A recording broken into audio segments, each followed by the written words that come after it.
And now, Dental Bites, with the dental hygienists of Dental Post.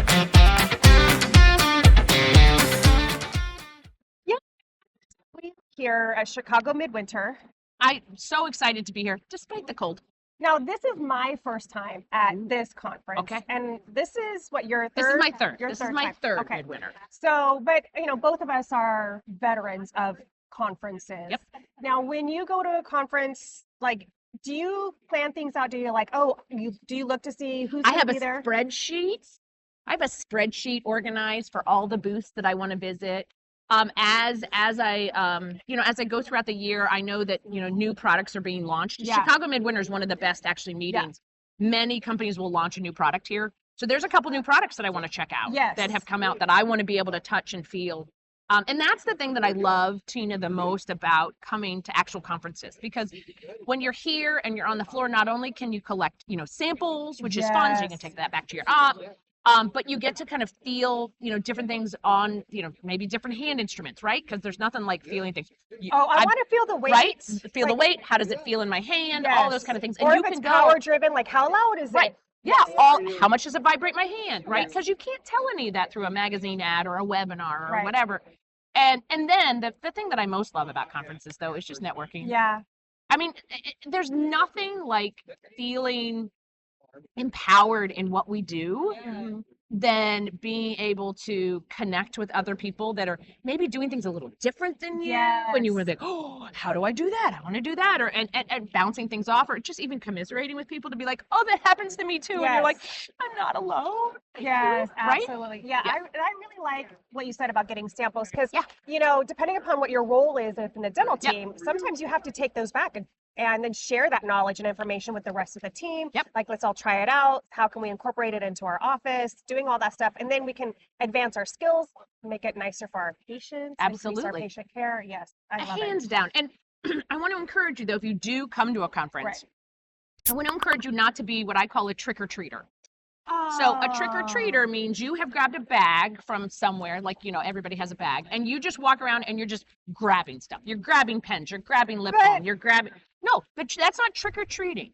You took something. I've got my Amplify lip balm. There you go. You took something, but yet you still engaged with the people. And so that's really how if you want to really learn and grow in your career, it's really taking that time to stop, talk to the people, because just because you walk by and take pens or candy or whatever there is, you're missing out on that opportunity to understand what makes this specific company tick, and what makes their products unique, and what makes you want to engage and work with them. And so really, I think that's key to conference. First off, I think it's good etiquette, but I also think it's good.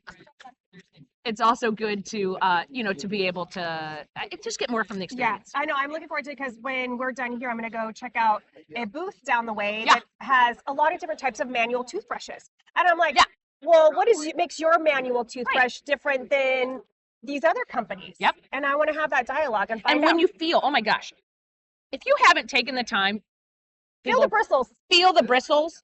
Because I got to tell you, do you know, just like a small cup of coffee doesn't mean anything across, because a small could be this much, a small could be that much, a small could be that much, right? Right. A soft toothbrush means nothing. And you could feel some of these toothbrushes that claim to be soft, that you can scrub grout with. Yeah. And so that's an Maybe awesome soft thing, for a rhino, right? Yeah. but not for a human. For a rhino, definitely. Or chipper. Yeah. Got to keep those white teeth clean. Right. But so feelings, and that's one thing you can do at a meeting. You can touch, you can feel, and then you can take stuff home and you can try it, or you can hand it to your patients to try. And Yeah. Now, one of the things I like to do is look to see what courses are being offered. Yeah. And what items are available that I haven't yet explored. So that way I'm not always just going to all of the STEAM things you need, right? Infection control, medical emergencies, ethics. Those are kind of our base ones. But what is out there that it can expand my knowledge and what the new research says? And I love going through and looking, okay, who's speaking? What are the topics? What is something new coming my way? I think as we speak right now, Katrina Klein is delivering a course on ergonomics. Oh, I wish we were there. Yeah. I'm not there. Yeah, but I know she's killing it. I know. Okay. Just you mentioned the word ergonomics and you It's sit up we're a going little to bit. sit up. My head is in neutral posture. Yes. But so she's, she's delivering a course right now on that. And man, I mean, meetings, you want to talk about a way to just open your eyes to what all's out there. Ooh, so darn fun. Yeah, so fun. Oh, good. Well, thank you, Amanda. Absolutely. Thanks for sharing your tips. Absolutely. Great. Thanks, friends.